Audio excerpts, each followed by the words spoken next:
지난 한 주간 어떻게 지내셨는지 모르겠습니다.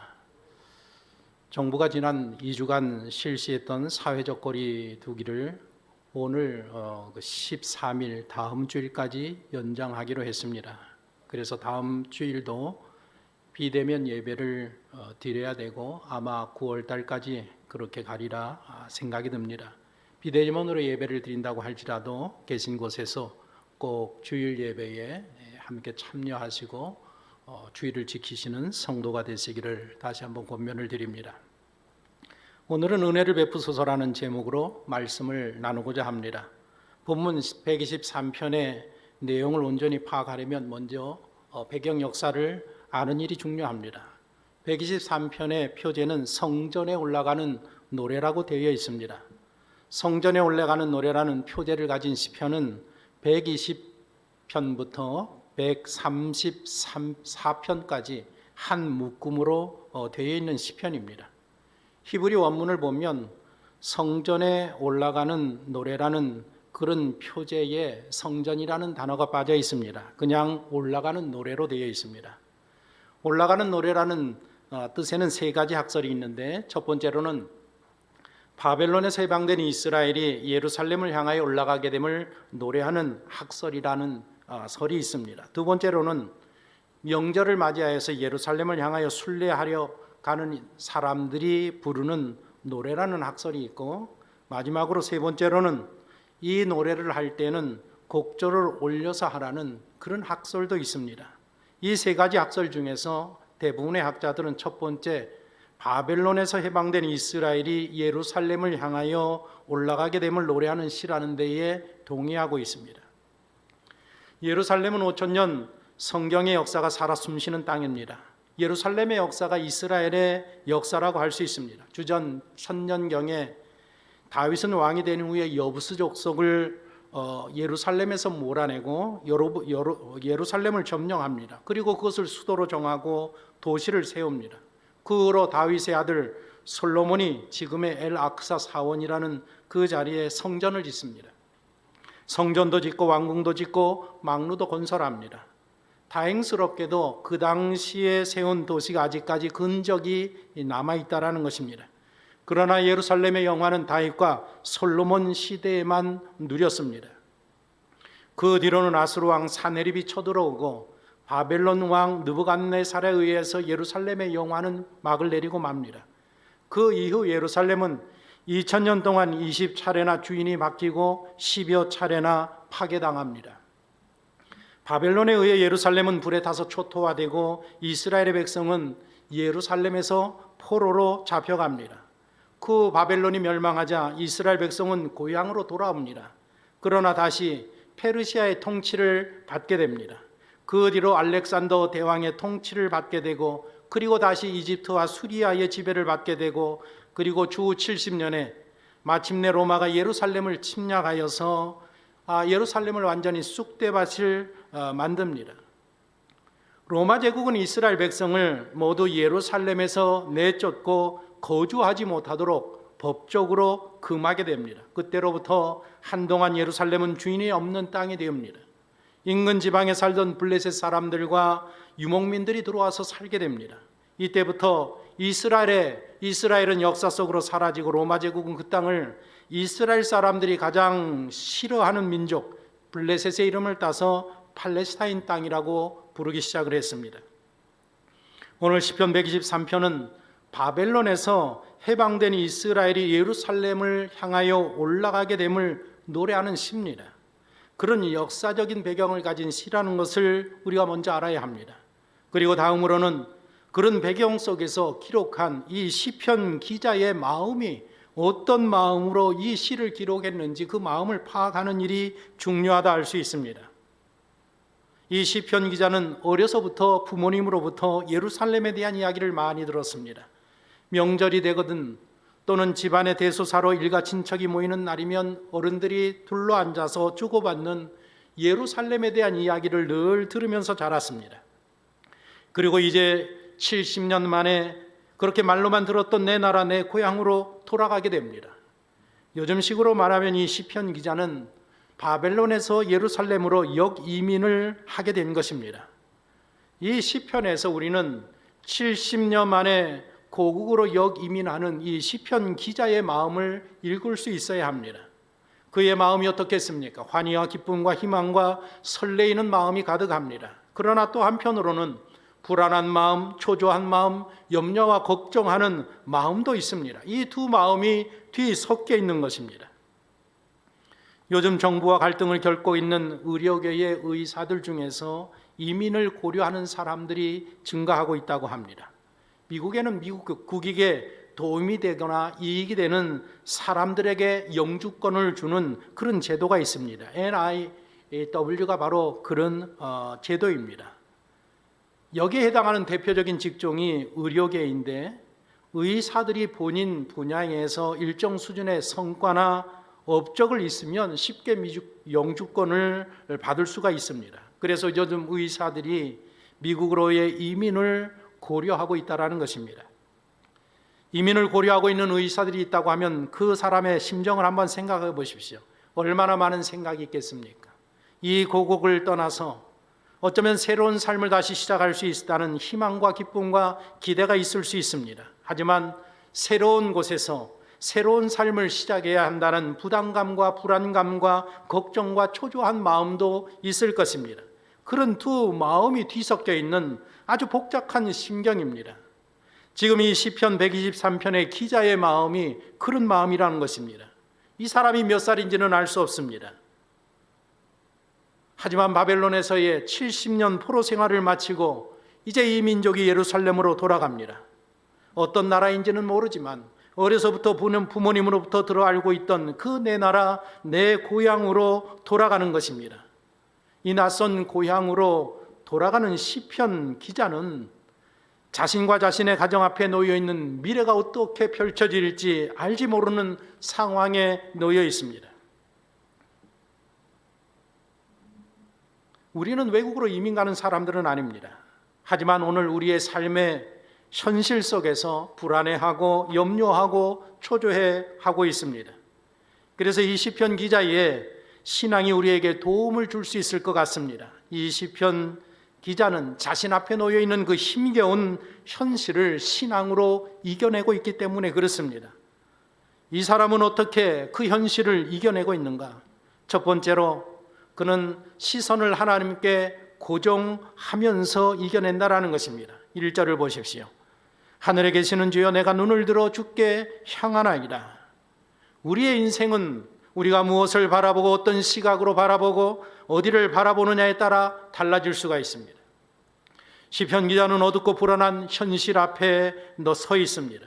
그리고 그는 그런 현실 앞에서 눈을 들어 하늘에 계신 하나님을 바라본다라는 것입니다. 어둡고 무거운 문제가 놓여 있는 이 현실, 이 땅을 바라보지 않습니다. 문제 위에 계신 하늘에 계신 하나님을 바라보았습니다.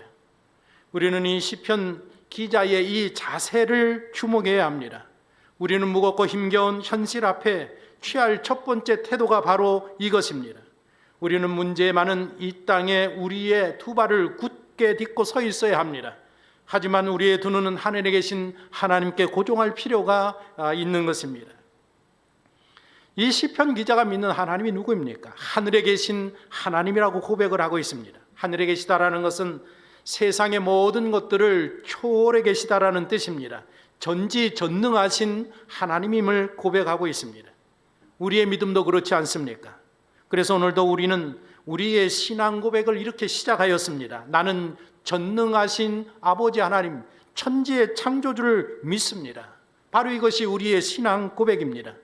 하늘에 계신 주여라는 말은 전능하신 하나님, 천지 만물을 창조하신 하나님이라는 뜻이 담겨 있는 그런 말입니다.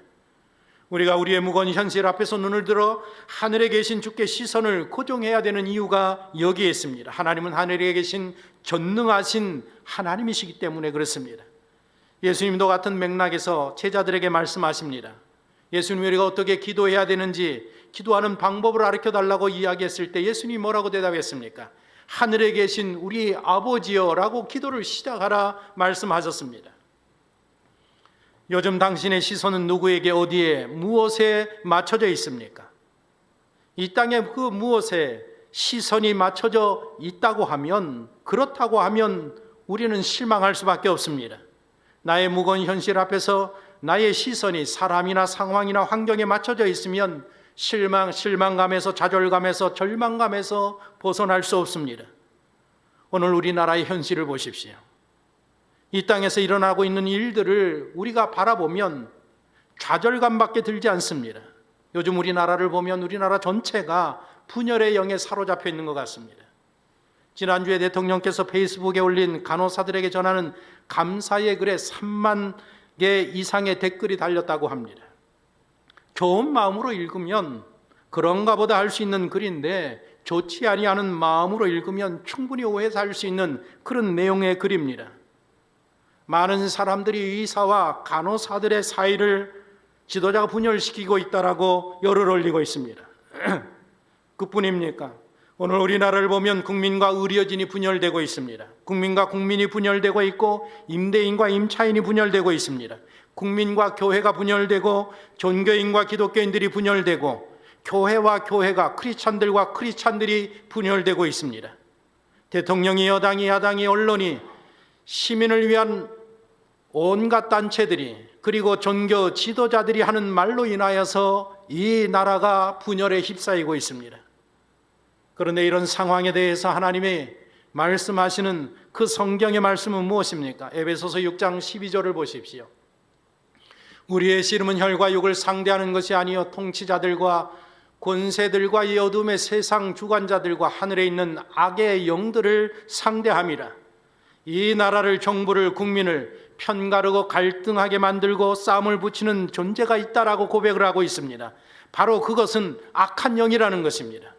지도자들과 정당들과 언론들과 사회단체들과 사람들이 이래야 된다, 저래야 된다라고 소리를 높이는 그 뒤에는 악한 영의 존재가 있다라는 것입니다. 그래서 시편 기자는 그런 소리, 그런 주장, 그런 사람에게서 시선을 고정하지 말고 하나님께 고정하라고 조언을 하고 있습니다. 그것만이 살 길이라는 것입니다. 왜냐하면 저들 뒤에 역사하는 실체가 영적인 악한 존재이고, 그 악한 존재를 무너뜨릴 수 있는 분은 여호와 하나님 외에는 없으시기 때문에 그렇습니다. 왜 하나님은 다윗을 그렇게도 사랑하셨습니까? 다윗이 기록한 시편들을 읽어보면 다윗의 시선은 늘 하나님께 고정되어 있었음을 우리는 보게 됩니다. 그래서 하나님은 다윗을 그렇게도 기뻐하신 것 같습니다. 성경을 읽어보십시오. 하나님이 기뻐하는 모든 사람들의 공통점은 늘 그들의 시선을 하나님께 고정하고 인생을 살아갔다라는 데에 있습니다. 악한 사단의 영, 분열의 영을 이길 수 있는 분은 오직 하나님 한 분 외에는 없습니다. 우리나라와 우리 사회를 분열하게 하는 이 사단의 영을 이기는 방법은 하나님 외에는 없다라는 것입니다. 이 어둡고 무거운 내 현실의 문제를 해결하고 풀어주실 수 있는 분은 하나님 외에는 없으신 것입니다. 그래서 우리는 오늘도 내일도 우리의 눈을 들어 하늘에 계신 하나님을 주목해야 하는 것입니다. 두 번째로 시편 기자가 조언하는 내용은 하나님의 은혜를 구하라는 것입니다.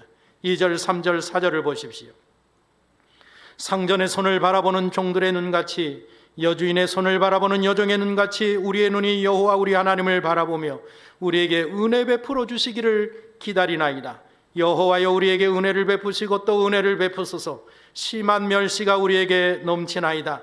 안일한 자의 조소와 교만한 자의 멸시가 우리 영혼에 넘치나이다. 믿음의 사람들, 성경에 기록된 남겨진 자들, 하나님 앞에서 자신의 죄를 철저하게 회개한 사람들, 그들이 지금 예루살렘으로 돌아가려고 역임을 준비하고 있습니다. 기쁨과 소망과 설레이는 마음도 있고 불안과 염려함과 초조한 마음도 있습니다. 그런 가운데에 그런 사람들을 향하여서 안일한 자들과 교만한 자들이 비웃고 조소하고 멸시하고 있다라고 이야기하고 있습니다. 안일한 자라는 부족함이 없다라는 그런 뜻입니다. 경제적으로 부족함이 없고 사회적으로 부족함이 없고 정치적으로 부족함이 없는 사람들이 이 믿음의 사람들을 비웃습니다. 그들은 주로 이방인들이었겠지만 아마도 같은 동족들 가운데에서도 있었으리라 생각이 듭니다. 교만한 자들이란 하나님을 두려워하지 않는 사람을 뜻합니다. 성경에서 가장 큰 죄를 교만한 죄라고 이야기하고 있습니다. 그런 안일한 자들과 교만한 자들이 고국 예루살렘으로 돌아가려는 믿음의 사람들을 조롱하고 멸시하고 있습니다. 요즘 8.15 집회 이후에 우리 사회가 기독교와 교회를 적대시하고 있습니다. 저 개인적으로는 악한 영적인 존재, 분열하게 하는 이 영의 전략이 성공해 가고 있다고 생각이 들고 있습니다. 지난주 언론을 보면 미국의 CNA를 비롯한 외국 많은 언론들이 우리나라의 문제점을 현실을 지적하고 있습니다. 정부가 코로나를 빌미로 삼아서 기독교와 교회를 핍박하고 자유민주주의를 압박하고 있다라는 그런 보도들을 계속해서 내고 있습니다. 성도들이 아무 이유 없이 악한 세력들에게 멸시와 천대와 조롱을 받을 때보다 더 비참한 일은 없습니다.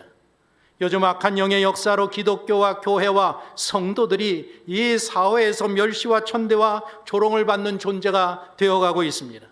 거기에 더욱 안타까운 일은 기독교 내에서조차도 편가르는 일이 발생하고 종교자 지도자들끼리 성도들끼리도 분열되고 서로 멸시하는 상태에 이르고 있다는 것입니다.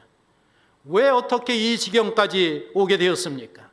우리의 눈을 하늘에 계신 하나님께 맞추지 아니하고 사람의 생각, 사람의 방법, 사람들의 기술, 사람의 생각으로 문제를 해결하려고 하는 노력들 때문이 아니겠습니까? 하나님의 은혜로만이 해결할 수 있는 문제를 사람의 힘으로, 사람의 방법으로 해결하고자 하는 그런 일들 때문에 그렇습니다. 우리와 비슷한 현실 앞에 서 있었던 이 시편 기자는 이럴 때에 우리에게 필요한 것이 무엇인가를 알려주고 있습니다. 하나님의 은혜를 구하라는 것입니다. 우리에게 은혜 베풀어 주시기를 기다리나이다. 우리에게 은혜를 베푸시고 또 은혜를 베푸소서. 이 시편 기자가 하는 은혜를 베풀어 달라는 이 말이 바로 하나님 앞에 드리는 기도의 내용입니다. 나라들마다 성도들이 모여서 기도할 때 기도하는 스타일이 조금씩 다릅니다.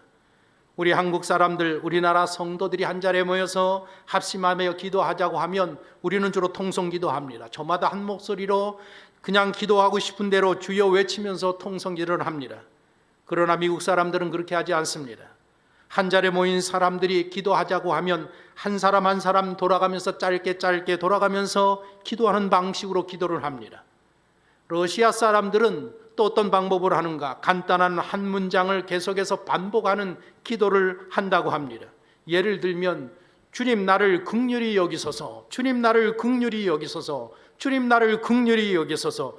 이 간단한 문장을 계속해서 반복하는 기도를 그들은 드린다라는 것입니다. 어떤 목사님의 설교를 들으니까 당신이 들어본 중에 가장 강력한 기도가 기억에 남는 것은 이북에서 내려오신 성도가 하는 기도라고 했습니다.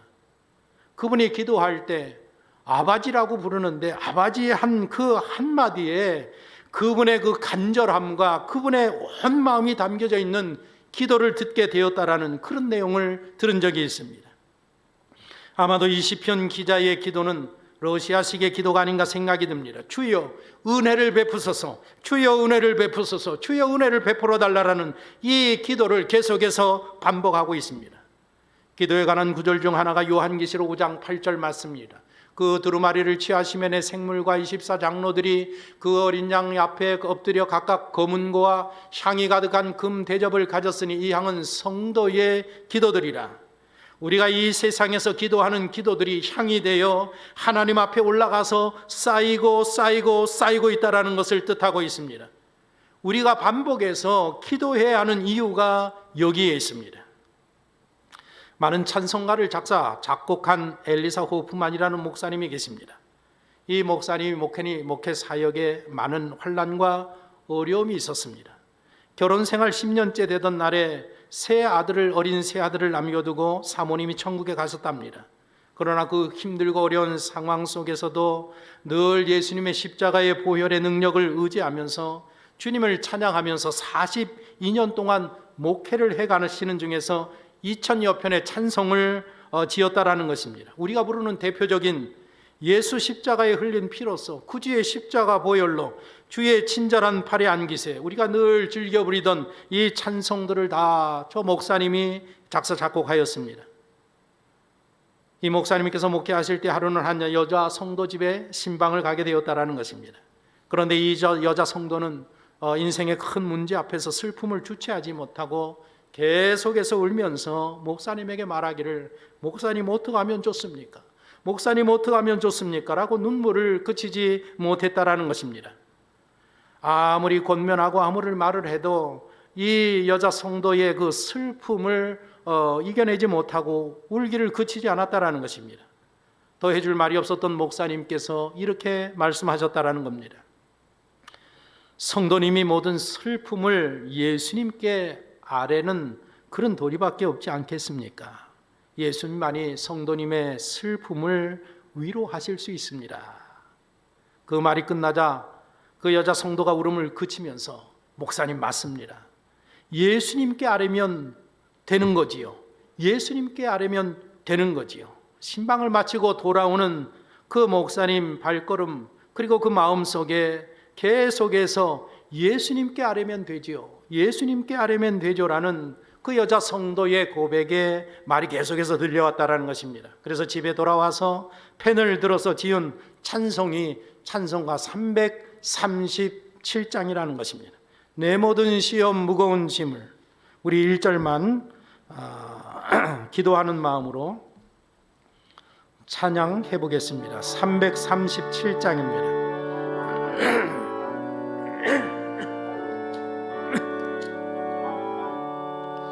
내 모든 시험 무거운 짐을 주 예수 앞에 아뢰이면 근심에 쌓인 날 돌아보사 내 근심 모두 맡으시네.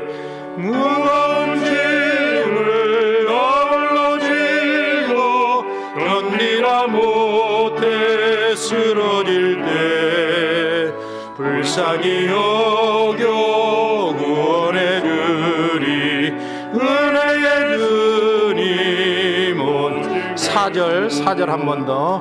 마음의 시험 무서운 죄를 주 예수 앞에 아뢰이면 예수는 나의 능력이 되사 세상을 이길 힘 주시네. 무거운 짐을 홀로 지고 견디라 못해 쓰러질 때 불쌍히 여겨 구원해 주리 은혜의 주님 오직 예수. 우리는 멸시와 천대가 있는 이 세상 가운데 있지만 우리에게는 하나님의 은혜가 있습니다. 이 시편 기자는 그 하나님의 은혜를 간절히 사모하고 있습니다. 그 시편 기자의 간절한 마음을 2절에서 이렇게 묘사하고 있습니다. 상전의 손을 바라보는 종들의 눈같이, 여주인의 손을 바라보는 여종의 눈같이 우리의 눈이 여호와 우리 하나님을 바라보며 기다립니다. 이 시편 기자는 히브리인입니다. 바벨론 포로로 끌려갔든지 아니면 바벨론 포로 중에 태어난 그러한 사람입니다. 노예의 삶이 무엇인지, 종의 삶이 무엇인지 평생 그런 삶을 살았던 사람입니다. 그의 표현처럼 상전의 손을 바라보는 남자 종들의 마음이 무엇인지를, 여주인의 손을 바라보는 여종의 마음이 어떤 마음인지를 그 누구보다도 잘 아는 사람입니다. 지금 시편 123편을 읽는 우리들은 이 기자의 마음을 공감할 수 없을 것입니다. 종이 되고 노예 생활을 한 적이 없었기 때문에 그렇습니다. 그러나 그 마음이 어떠했으리라는 것을 짐작해 볼 수는 있을 것 같습니다. 그 당시 노예의 목숨은 주인에게 달려 있었던 그런 시대입니다. 그의 생명이, 그의 인생이, 그의 의식주가, 그의 생활이 모든 것이 주인 손에 결정되어지는 그런 시대에 살았던 사람입니다. 한 사람의 인생이 그 주인 마음 먹기에 달려 있었던 그런 시대였었습니다. 하나님을 바라보며 은혜 베풀어 주시기를 간절히 소원하는 이 기자의 마음이 무엇입니까? 내 인생이, 내 생명이, 내 삶이 절대적으로 하나님의 손에 달려있다라는 그런 고백이 아니겠습니까? 그런 전심으로 은혜 베풀어 주시기를 기도하고 있다는 것입니다. 지난주에 친구 목사님과 전화 통화를 하면서 이런저런 내용의 이야기를 하면서 이야기를 했습니다. 마지막 전화를 끊기 전에 목사님이 저에게 하는 말씀이, 이런 시국에 우리가 할 게 무엇이 있겠느냐, 기도밖에 없지 않겠느냐 하시는 것입니다. 그러면서 하시는 말씀이, 그러나 우리가 알다시피 기도하는 것이 그것이 쉽지 않지 않느냐, 얼마나 힘든 일이냐, 기도하는 일은 참으로 힘든 일이다. 우리 목회자들도 기도하는 일이 가장 어려운 일입니다. 기도가 쉽지 않습니다. 그러나 기도해야 된다는 것을 우리 모두가 알고 있습니다. 오늘날 우리나라가 여기까지 이르게 된 것은 우리가 기도하지 아니하는 결과일지도 모르겠습니다. 어둡고 무거운 삶의 현실에서 우리에게 필요한 것은 하나님의 은혜를 구하는 일입니다. 은혜 베풀어 주시기를 기도하는 일입니다. 힘겹고 무거운 현실 앞에 서 계시다고 하면 하늘에 계신 하나님께 기도하라고, 은혜 베풀어 달라라기를 간청하라고 시편 기자는 우리들에게 조언하고 있습니다. 그리고 마지막으로 우리에게 기다릴 것을 조언하고 있습니다. 2절을 보십시오. 우리에게 은혜 베풀어 주시기를 기다리나이다 라고 고백을 하고 있습니다. 주님께서 은혜 베풀어 주시기를 내가 기다린다라고 고백하고 있습니다. 지난주 국민일보 미션 라이프에 틀어들었던 귀공자 류주강 씨 간증이 일면에 실렸습니다. 이렇게 고백을 했습니다. 인생의 위기가 찾아왔을 때 오직 하나님 한 분을 의지했습니다. 고난의 시간이 언제 끝날지 몰라 힘들기도 했지만 주님은 선하게 이끄시는 분이라는 것을 믿었습니다. 이 유주강 씨는 2009년에 미스터 월드 코리아 대회를 시작해서 SBS 슈퍼모델, TVN 슈퍼스타 K, JTBC 팬덤 싱어 등 11년 동안 7번의 오디션 프로그램에 도전했다라는 것입니다. 대상을 받기도 하고 좋은 순위에 들기도 했지만 대중에게 이름을 알리지는 못했습니다. 그의 삶은 희망과 기대, 절망과 자족을 반복하는 기약 없는 기다림의 연속이었었다라고 고백을 하고 있습니다. 그러다가 2011년에 슈퍼스타 K3에 탈락한 후에는 극단적인 생각까지도 했다라는 것입니다. 그러나 그 순간에 부모님의 얼굴이 스쳐가면서 차마 실행하지 못했노라.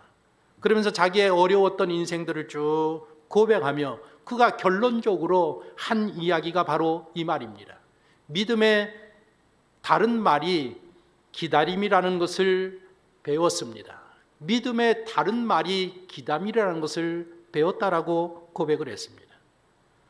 우리는 기다리지 못하는 시대에 살아가고 있습니다.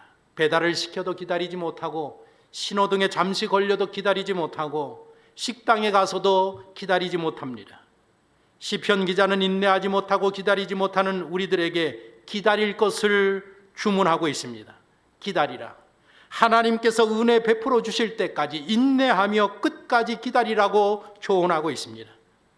하나님께서 동일한 말씀을 우리들에게 조언하고 있습니다. 이사야서 55장 6절로 9절을 보면, 너희는 여호와를 만날 때만에 찾으라. 가까이 계실 때에 그를 부르라. 악인은 그의 길을 불의한 자는 그의 생각을 버리고 여호와께로 돌아오라. 그리하면 그가 긍휼히 여기시리라. 우리 하나님께 돌아오라. 그가 너그럽게 용서하시리라. 이는 내 생각이 너희 생각과 다르며 내 길은 너희의 길과 다름이니라. 여호와의 말씀이니라. 이는 하늘이 땅보다 높음같이 내 길은 너희의 길보다 높으며 내 생각은 너희 생각보다 높음이니라. 왜 기다려야 하는가? 하나님의 생각과 당신의 생각이 다르기 때문에 그렇습니다. 하나님의 생각이 당신의 생각보다 월등히 낫기 때문에 그렇습니다. 그리고 기다리는 것이 믿음이기 때문에 그렇습니다. 우리 믿음의 성도들이 힘든 환경 속에서, 환난 속에서, 핍박 속에서도 새 힘을 얻을 수 있는 것은 이런 시편 기자와 같은 믿음의 선조들이 우리에게 있기 때문에 그렇습니다.